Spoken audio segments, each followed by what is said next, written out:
Assalamualaikum warahmatullahi wabarakatuh. Alhamdulillahi rabbil alamin. Alhamdulillahilladzi arsala rasulahu bil huda wa dinil haqq liyuzhira 'alad dini kullihi wa kafa billahi shahida. Asyhadu an la ilaha illallah wahdahu la syarika lah wa asyhadu anna Muhammadan abduhu wa rasuluh. Allahumma salli wa sallim wa barik ala sayyidina Muhammad wa ala alihi wa sahbihi wa barik wa sallim ajma'in. Amma ba'du. Jamaah yang dimuliakan Allah Subhanahu wa taala, alhamdulillah senantiasa kita bersyukur kepada Allah Subhanahu wa taala atas segala rahmat, limpahan karunia dan segala nikmat yang Allah berikan kepada kita. Hari ini kita hidup dengan damai. Kita tahu apa yang akan kita makan.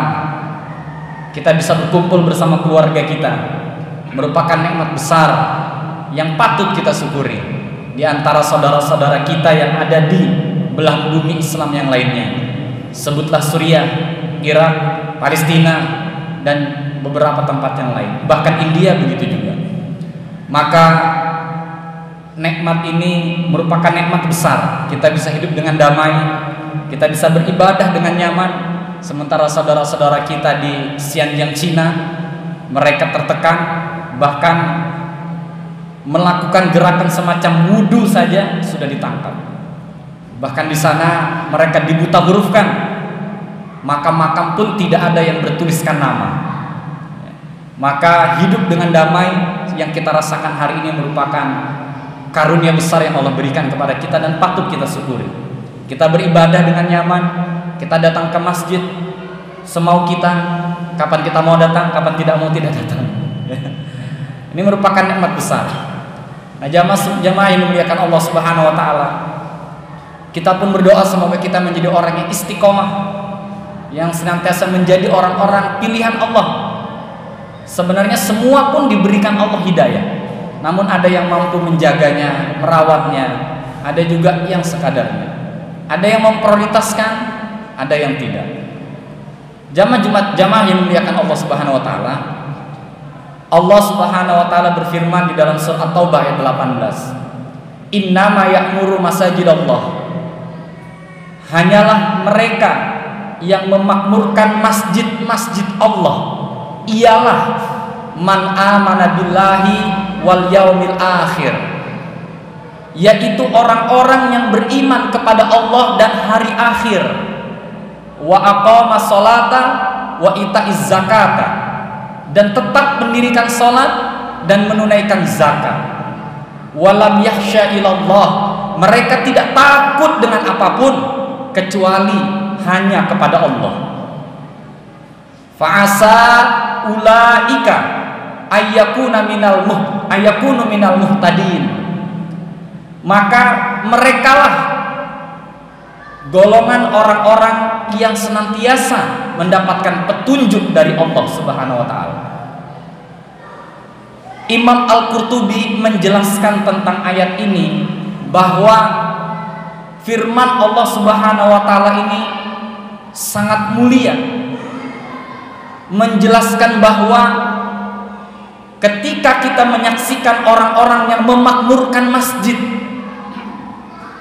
maka mereka dipastikan adalah orang-orang yang beriman kepada Allah, dan ini merupakan persaksian yang benar, ungkapan Imam Al-Qurtubi.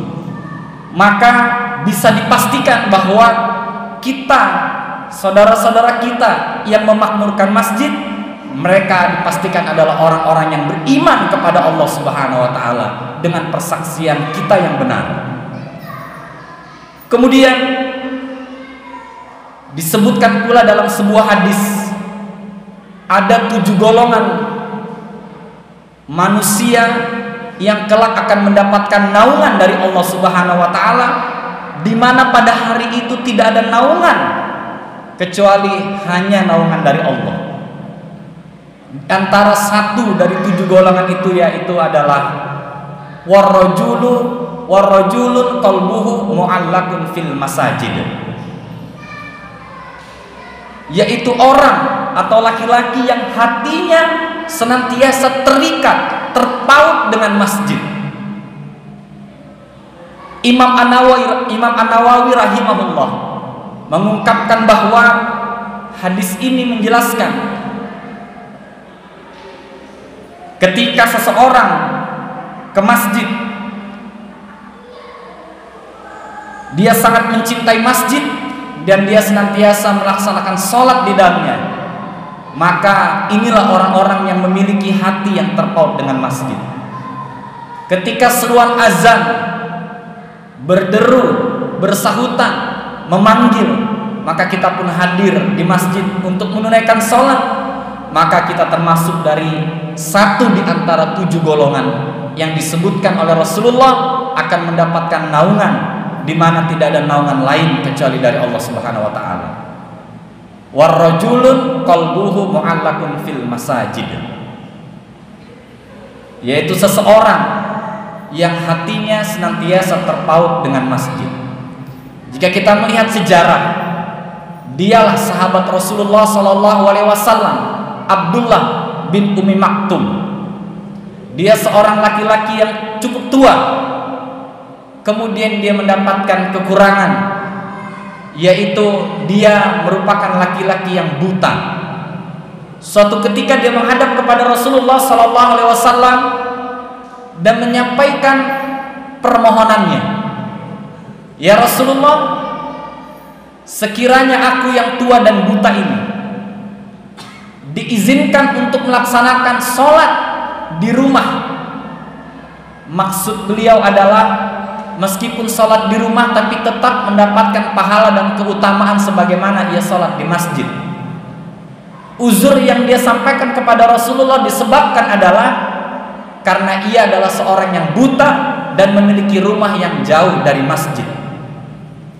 Sementara diketahui bahwa antara masjid dengan rumahnya Abdullah bin Ummi Maktum terdapat bebatuan yang besar dan pohon-pohon kurma yang bisa jadi menghalangi pandangan atau perjalanannya. Maka Rasulullah SAW menjawab, "Ya, boleh, silahkan." Ketika Abdullah bin Ummi Maktum hendak meninggalkan rumah Rasulullah, tiba-tiba Rasulullah yang sempat masuk ke dalam kemudian keluar dan kembali memanggil Abdullah bin Ummi Maktum. "Wahai Abdullah bin Ummi Maktum, apakah engkau mendengar seruan azan?" "Ya Rasulullah, aku mendengar panggilan azan." "Maka engkau tetap melaksanakan sholat berjamaah di masjid." Abdullah bin Ummi Maktum tidak kemudian menggerutu, tidak kemudian marah kepada Rasulullah, tapi dia dengan istiqomah melaksanakan apa yang disampaikan Rasulullah. Dia senantiasa sholat berjamaah di masjid. Bahkan dalam kisah yang lain disebutkan bahwa Abdullah bin Ummi Maktum yang buta ini, dia mendapatkan satu julukan, yaitu laki-laki yang senantiasa dirisaukan, ditakuti oleh syaitan. Pada suatu ketika Abdullah bin Ummi Maktum yang senantiasa pergi ke masjid, kemudian di waktu subuh hari, satu ketika dia terjatuh disebabkan tersandung batu yang cukup besar. Maka ketika Abdullah bin Ummi Maktum ini tersandung dan ia terjatuh, darah di wajahnya pun mengalir. Ketika darahnya mengalir, ketika ia terjatuh dan tersungkur, tidak kemudian menjadikan Abdullah bin Ummi Maktum ini kembali pulang ke rumahnya, tapi dia tetap pergi ke masjid untuk menunaikan sholat berjamaah. Maka di waktu-waktu selanjutnya, di setiap gelap menyelimuti alam semesta, di waktu-waktu sholat isya dan juga subuh hari, Abdullah bin Ummi Maktum senantiasa dijemput oleh seorang laki-laki yang mengantarkan dan mendampinginya ke masjid. Terus berlanjut waktu demi waktu, maka Abdullah bin Ummi Maktum ini bertanya kepada laki-laki tadi, "Siapakah engkau yang selalu menemani dan mengantarkanku ke masjid?" Maka laki-laki itu berkata, "Tidak perlu engkau tanyakan siapa aku, dan kau juga tidak perlu mendoakan aku." Maka Abdullah bin Ummi Maktum pun terkejut bahwa ternyata laki-laki ini mengaku bahwa dia adalah iblis. Jamaah yang dimuliakan Allah, kita bayangkan ternyata laki-laki yang senantiasa menolong, mendampingi, menuntun Abdullah bin Umi Maktum ini adalah iblis, syaitan. Maka Abdullah bin Umi Maktum pun terkejut dan dia berkata, lalu mengapa kau senantiasa mengantarkanku? Bukankah justru iblis selalu menggoda manusia untuk senantiasa lalai dari beribadah kepada Allah Subhanahu wa ta'ala?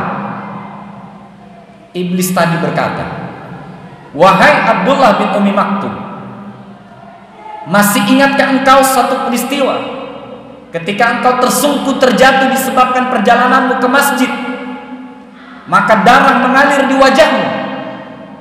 Maka ketika itu Allah berfirman bahwa Ia telah menghapuskan separuh dari seluruh dosa-dosa dalam hidupmu. Bayangkan Bapak Ibu sekalian, Allah Subhanahu wa ta'ala menghapuskan separuh dari seluruh dosa-dosanya dalam hidupnya Abdullah bin Umi Maktum, sahabat Rasulullah SAW ini. Maka iblis berkata, aku tidak ingin ketika engkau jatuh yang kedua kalinya Allah menghapuskan seluruh dosa-dosamu, maka surgalah jaminan bagimu. Maka jelas tujuan iblis bukan mengantarkan Abdullah bin Umi Maktum ini beribadah, tapi dia tidak ingin ketika sahabat Rasulullah yang buta ini berjalan dalam kegelapan, jarak rumah dan masjidnya yang jauh, sementara di antaranya jalan tersebut terdapat bebatuan dan pohon kurma yang besar. Maka ketika Abdullah bin Umi Maktum jatuh kedua kali, iblis khawatir Allah Subhanahu wa ta'ala akan mengampuni seluruh dosa-dosanya. Jamaah yang dimuliakan Allah Subhanahu wa ta'ala, kisah ini menjadi hikmah besar bagi kita semua, bagi saya pribadi dan kita semuanya. Karena iman itu sesungguhnya fluktuatif. Ada kalanya ia naik, ada kalanya ia turun. Namun sebenarnya adalah bagaimana cara kita melawan rasa, baik itu rasa malas, rasa yang menghalangi kita, dan rasa-rasa yang lain. Ketika kita sering sekali senantiasa menempatkan waktu sholat adalah sebagai waktu-waktu istirahat di antara lelahnya kita bekerja, maka pastilah kita tidak akan menikmati ibadah tersebut. Tapi manakala kita menjadikan sholat, waktu-waktu sholat menjadi bagian dari jadwal kehidupan kita yang kita nantikan, yang kita tunggu, maka kita akan menikmati bahwa sholat tersebut adalah bagian dari program, agenda kegiatan harian kita.